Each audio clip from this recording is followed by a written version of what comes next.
Have you ever walked through a really ancient city, somewhere like Rome or Athens, and just wondered what might be hidden right under your feet?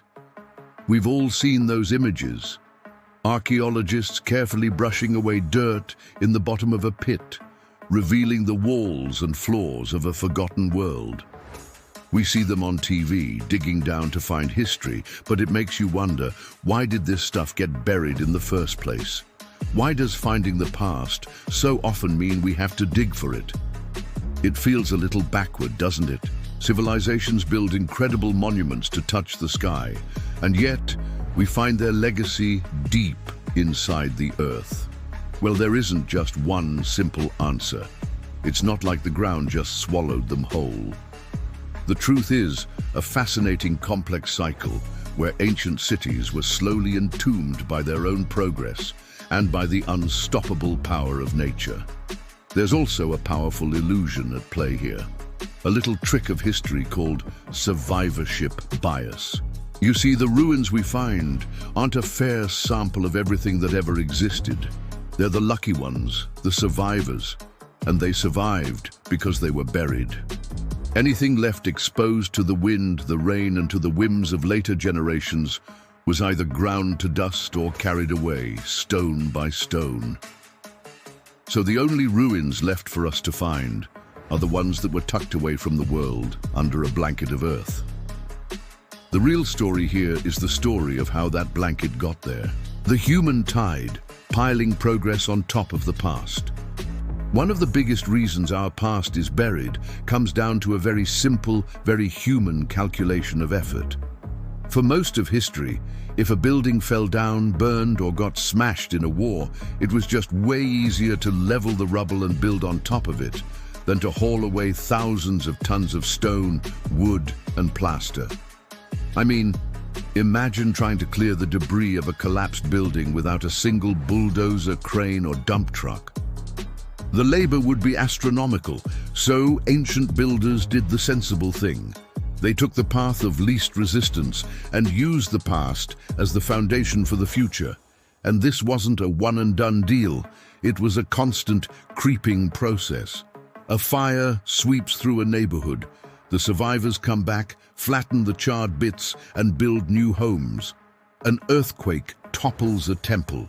The priests salvage what they can, fill in the rest, and build a new, grander temple on the newly raised ground. With every one of these cycles, the ground level of the city crept slowly, but surely upward. What was once a ground floor became a basement. And what was a basement became a forgotten sublevel, sealed under layers of human history. You can see this process with your own eyes in Rome.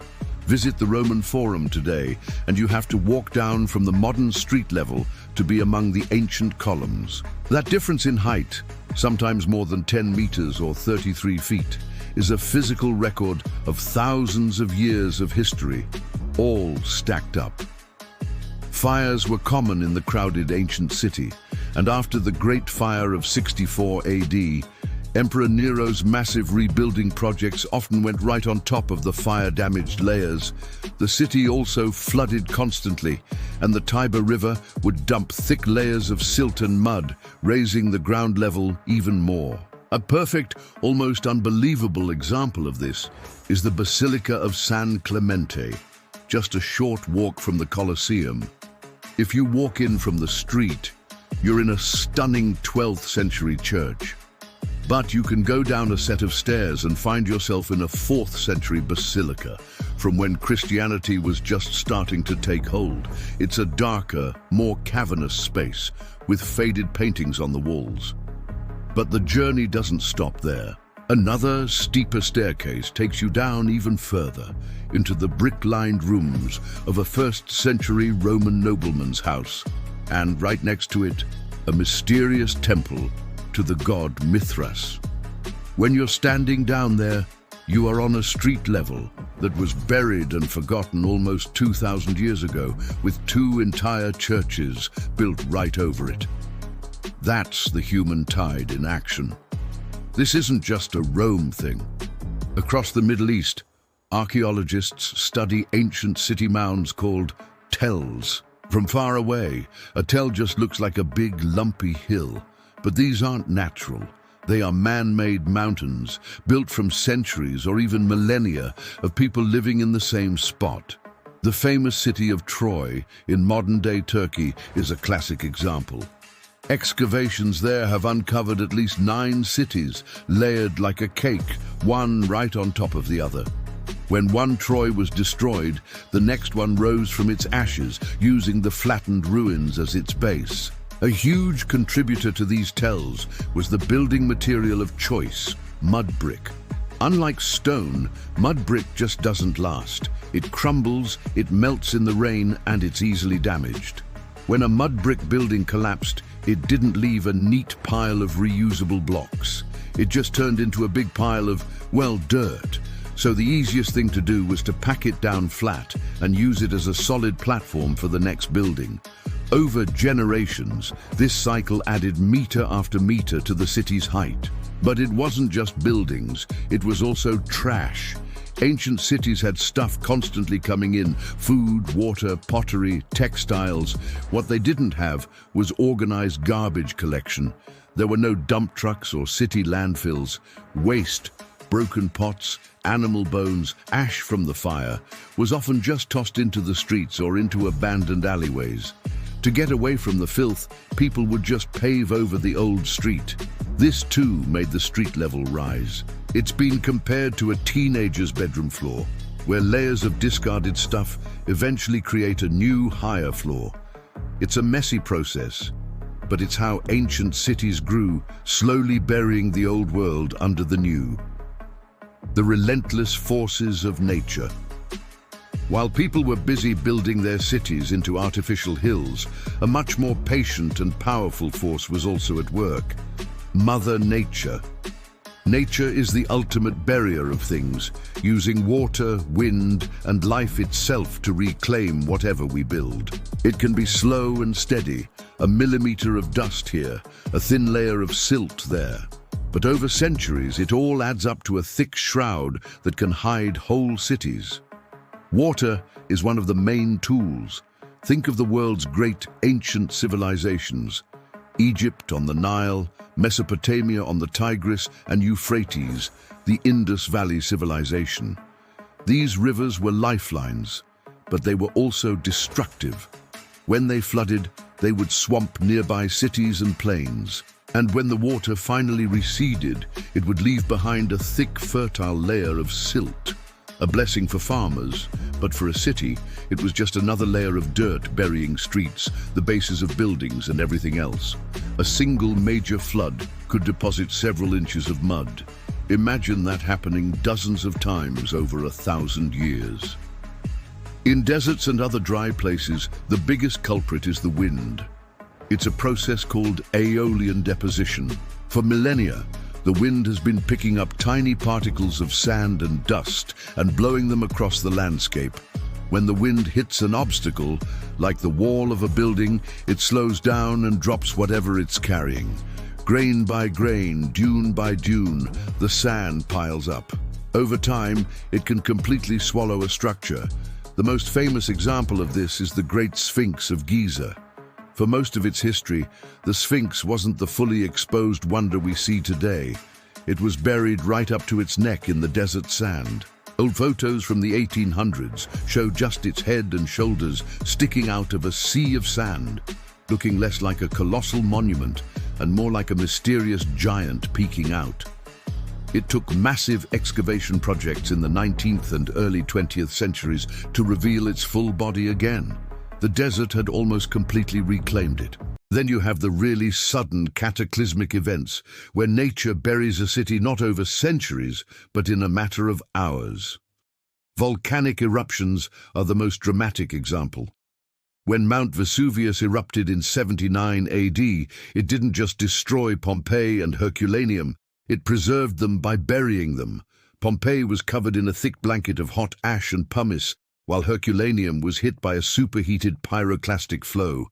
This destructive blanket, up to 20 feet deep, also created an oxygen-free environment.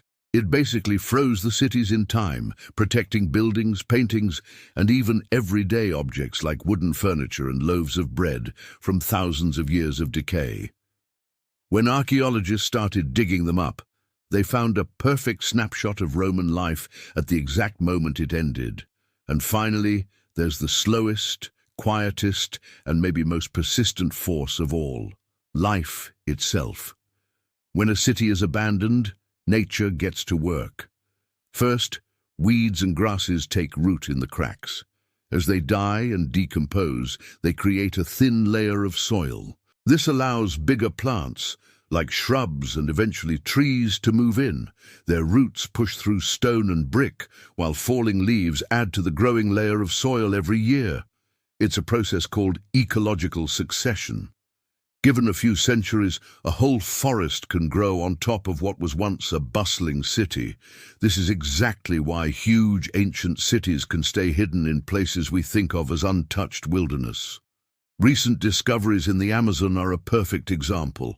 For a long time, everyone thought the Amazon was too harsh for big, complex societies. But with new LiDAR technology, which uses lasers to digitally strip away the forest canopy, archaeologists have found a massive network of ancient urban settlements in Ecuador, complete with plazas and roads, all over 2,500 years old. These cities were hidden in plain sight, completely swallowed by the jungle that grew over them. The pristine wilderness was actually a man-made landscape that nature had taken back. The deliberate descent, hiding from the world. While most ruins ended up underground by accident, some ancient structures were always meant to be there. In some cases, people made a very conscious choice to build not on the surface, but in the earth. These weren't cities that got buried by time. They were built to be buried, designed from the start for concealment and protection. The most mind-blowing examples are in the Cappadocia region of Turkey. Here, entire cities were carved out of the soft volcanic rock, going down many levels into the earth.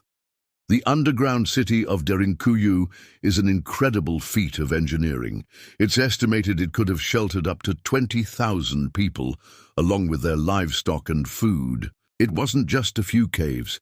It was a sprawling complex with living quarters, stables, churches, wineries, and ventilation shafts. Why go to all this trouble? The main reason was defense. The region was a crossroads of empires, and raids were common. An underground city was the ultimate fortress. Huge stone-wheel doors could be rolled into place to seal off corridors from invaders, allowing a small group of defenders to hold off a much larger army. It was a sanctuary from a dangerous world. But it wasn't always about hiding. And of course, there were simpler reasons to bury things. For most of history, there were no banks. If you had valuables, gold coins, jewelry, and you were worried they'd be stolen, the safest place to put them was in the ground. People would put their treasures in a pot or a chest and bury it, fully intending to come back for it later. But sometimes they never did. The owner might have been killed in a war or forced to flee, and their secret died with them. Their hidden savings became a hoard, just waiting for a lucky archaeologist or metal detectorist to stumble upon it thousands of years later. Finally, we have to remember that a lot of what archaeologists find was always meant to be underground. Things like the foundations of a house, cellars for storing food, wells for water, and drainage systems were all intentionally built below the surface. And of course, the most common intentional burial of all is the grave. From simple plots to elaborate tombs, cultures all over the world have deliberately placed their dead beneath the earth. So when archaeologists dig, they're not just finding the accidentally buried world of the living, they're also finding the world of the dead, which was placed there with purpose and ritual. The great filter: why only the buried survive? So, we've talked about how people and nature work together to bury the past, but now we get to the most important piece of the puzzle, something we touched on at the very beginning: survivorship bias. The reason we are always digging for ruins is that for the most part any ruins that weren't buried are just gone. Burial is a powerful filter.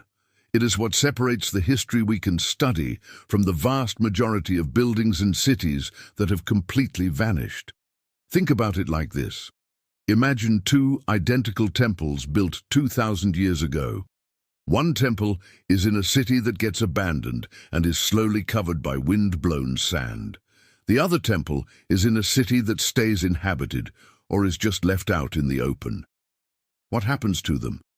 The first temple, once buried, is safe. It's shielded from the rain that would wear away its carvings, the wind that would scour its surfaces, and the frost that would crack its stones. It's hidden from people who might see it as a free source of building materials. It just rests in a stable environment, waiting. The second temple faces a much tougher future. First, it gets hammered by 2,000 years of weather. Rain, wind, and the cycle of freezing and thawing slowly tear it apart. Plant roots wedge their way into cracks. Within a few centuries it would look pretty rough, but the biggest threat isn't nature, it's people. An exposed ruin is a free hardware store. Why go through all the trouble of quarrying new stone when there are perfectly good pre-cut blocks just sitting there? Later, builders would come and strip the temple for its parts, a practice called spolia. They'd take its columns for a new church, its foundation stones for a fortress, and burn its marble statues to make lime for mortar. Within a few more centuries, there would be nothing left of the second temple, but maybe a faint outline on the ground. So, when archaeologists show up 2,000 years later, what do they find? They don't find two temples, one in good shape and one destroyed. They find one temple, the one that was buried. This creates the illusion that all ancient ruins are underground. But the truth is, the ruins that stayed on the surface were erased. The ground is the ultimate preservation society. This also explains why our modern cities won't necessarily be buried in the same way. We have machinery that makes clearing rubble easy. We have massive organized systems for waste disposal. We have maintenance crews, zoning laws, and historical preservation societies. We actively fight back against the forces of decay and accumulation that ancient cities just lived with. While an abandoned modern city would certainly be reclaimed by nature, our cities today work hard to hold the slow tide of Earth at bay. The survivorship bias of buried sites is a core idea in archaeology. It reminds us that what we excavate is an incomplete, heavily biased snapshot of the past. It's the stuff that was lost, abandoned, and lucky enough to get covered up. The grandest, most visible structures of the ancient world were often the ones most likely to be recycled into oblivion. It's the ultimate irony. For a city to survive the ages, it first had to die and be buried. So back to our big question. Why are ancient ruins always underground? As we've seen, it's not one thing, but a slow collaboration between people and the planet. It started with our ancestors making the very practical choice to build their future directly on top of their past, turning rubble into foundations, and creating artificial hills of history we now call tells. Then, nature took its turn, sometimes as a patient builder, with rivers leaving blankets of silt and wind veiling monuments in sand, and sometimes as a sudden destroyer, with volcanoes entombing cities in a perfect, tragic snapshot. And all the while, life itself, plants, trees, and entire ecosystems, was waiting to swallow abandoned places whole. We've also seen that sometimes going underground was a deliberate choice, a retreat for protection in incredible cities like Derinkuyu, or a desperate act to hide treasure from thieves. But the glue that holds this whole story together is the great filter of time: survivorship bias. We dig for history, because the history that was left on the surface was weathered away and picked apart by our ancestors. Being buried was the only thing that saved these fragile pieces of our past. The ruins we find are the exceptions. the lucky ones. So the next time you're walking through a historic city, or even a park with a few strange hills, think about what might be sleeping just beneath your feet. You're walking on top of layers of history. The ground isn't just dirt and rock, it's a library. And every archaeological dig is the act of opening a book that's been closed for centuries. The story of our human journey is down there, just waiting to be read. What questions does this spark for you? Is there a lost city or an ancient mystery you'd love for us to explore next? Let us know in the comments below.